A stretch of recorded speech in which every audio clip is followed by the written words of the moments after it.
lovelies, and welcome back to Colours of Nature Art. Lovely to see you again, and today we can actually tick off layered tag and retro film strip because I did that last time, and today is Apothecary Label and a Quirky Cat or dog. So pop that to one side. Now for this one I have got to set the scene. So I thought you might like to just look at that while I'm setting the scene so that you've got something to look at. This was just a page, quite literally, there were scraps all over my desk, and I thought, well, rather than putting all these little scraps all back into all the various scrap boxes and folders and goodness knows what that I've got, I thought, why not just make a page? So that was a page that I made. So to set the scene for my apothecary page, we've got to go back to, and this was the inspiration behind it, to the 1950s when I was a little girl and early 1960s. And in those days we didn't have all the large supermarkets and big pharmacies that we've got today. And in those days it's very much individual shops. And so if you wanted a loaf of bread, you went to the baker's. If you wanted paraffin for the heater, you went to the ironmonger's, where you could also sort of buy 2 or 3 nails. You didn't have to buy a whole packet of nails. And we went to the chemist. They weren't called pharmacies, they were just called the chemist. And the one we used to go to was a very, very small little shop. It was very dark inside, not well lit at all, and it had the most beautiful smell when you went in. It was always very warm, so it was warm, it was dark, and it smelt of lily of the valley soap and lemongrass soap, and also sort of lavender bath salts. It was a sort of conglomeration of the most beautiful scent, and they were all natural scents, there was no artificial chemicals. And I think we're going back to that a bit, aren't we, with all the essential oils. But at the back of the shop, behind a big sort of screen, and they have also one of those large flasks that you see with the chemist jars, and they're sort of shaped like that. That probably doesn't come over very well, but you've seen them. And there was a big one of those at the back of the shop. And behind there was another room, and you could see the chemist walking backwards and forwards, and his name was Mr. Pickles. And in the winter we used to go in there, and at the back of the shop you could see he'd got a workbench with a Bunsen burner on it, and they were actually making up all the medicines from scratch. And in the winter he made the most incredible cough mixture. So every winter we used to go in and get the cough mixture, and it was this cherry red colour, and it tasted of cherries, and it was the most beautiful cough mixture. It was absolutely lovely. Never come across anything like it since. That was for the children, and for the adults there was this sort of thick dark brown liquid which, if I remember rightly, smelt of aniseed. So that sets the scene for the new version of Mr. Pickles, the chemist. And with that, I'll try and bring you a bit closer. And I almost forgot, I've got something else to show you that has also been inspiration for today's page. And that was something Luise made, one of these, some time ago now, and I followed along with it.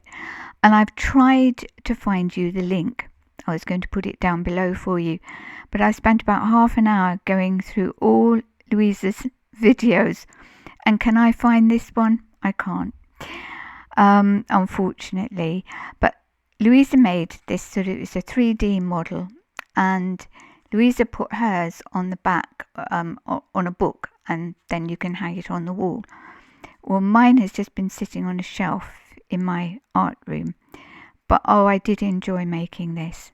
And Luise had the same problem that I had, in that you can't with these little bottles, you can't actually paint them and make them look coloured. You could if you got glass paints, but I can't use those, or alcohol inks would probably work to colour the clear bottles, because most of them are clear like that. But I can't cope with the chemicals given off alcohol inks. They're too strong for me.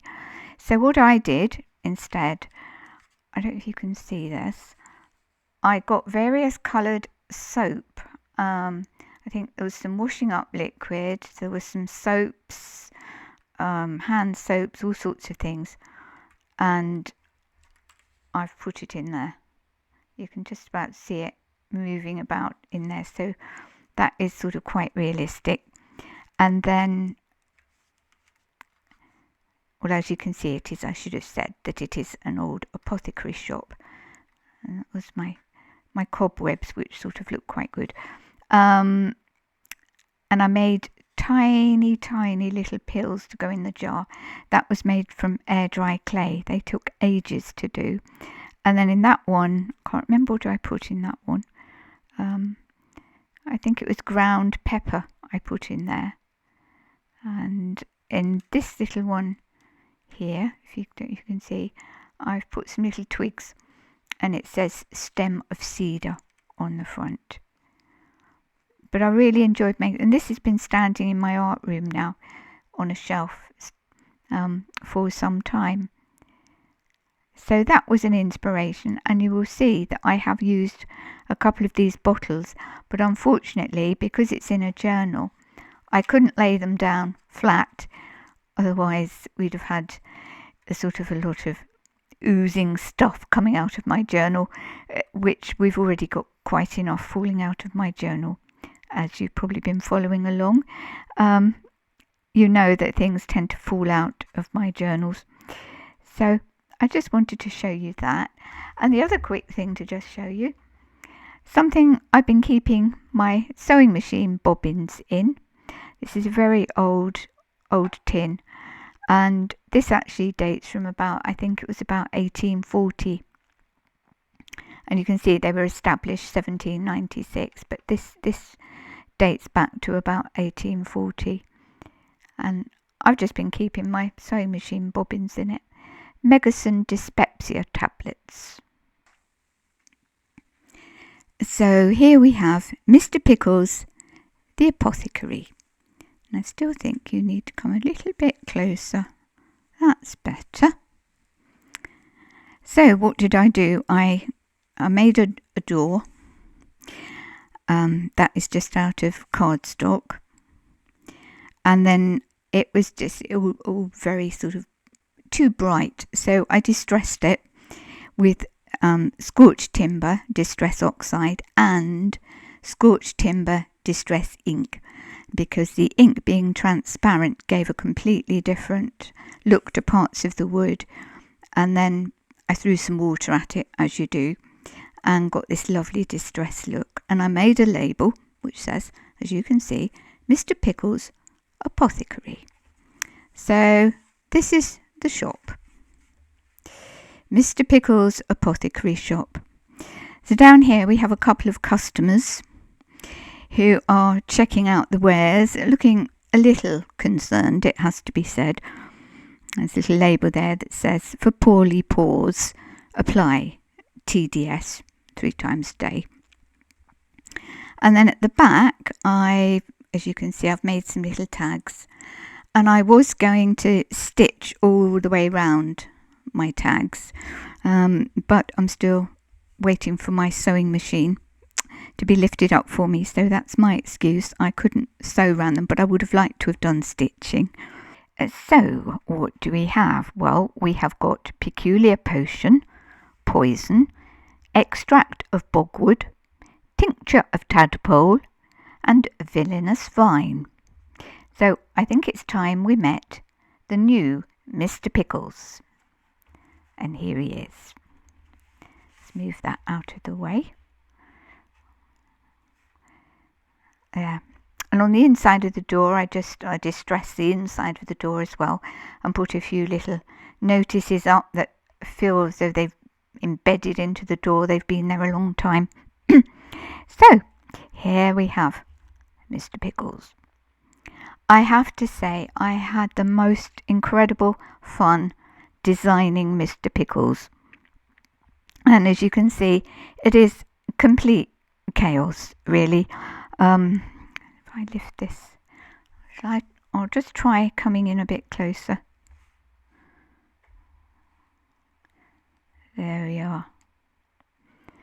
So here he is, and what I did, I printed him out onto cardstock, and then I lifted him up a bit by sticking the little sticky pads behind him with the foam, so he's sort of just a bit above the workbench. And the workbench, I made that from a piece of embossed cardstock, wood one, and obviously use the same scorched timber, which is one of my absolutely go-to colours now. Excuse me. It's so useful for so many things. So there we have a Mr. Pickles and something we know not what that is overflowing from one of the jars. Another little jar there. We've got a little cat investigating down here, sort of wondering what's going to be in that. And then the pestle and mortar, and I've put in some bird seed in there. So that is now dropping out of my journal. I was thinking, we've already had, what have we got so far this year? We've got falling out of my journal, glitter, tiny leaves, and now we've got birdseed. So, I'm gathering stuff falling out of my journal now, aren't I? Let's go back up a bit. So, I hope you've enjoyed meeting Mr. Pickles and his apothecary shop and all his very surprised customers. And if you have, and you would like to give me a thumbs up, that would be really appreciated, because I'm just a very tiny little channel, and it just helps the YouTube algorithm to know I'm here, so that they can recommend the video to other people if you think other people might enjoy it as well. So we'll put that to one side, and we can now tick off Apothecary and Quirky Cat, all done. So tomorrow is snippet roll and woven flowers. Well, I really don't know what I'm going to do yet, but what I have got is a bit of old cardigan, which was very pretty. It was too nice to throw away. And you might have seen I made a pocket of this. This was just some screwed up old kitchen roll that I'd used to mop up some brusho paints and inks and goodness knows what else, and just got left to dry in the sun. So I have no idea what I'm going to do with any of this. So please tune in next time and find out. Thank you for watching. Bye bye.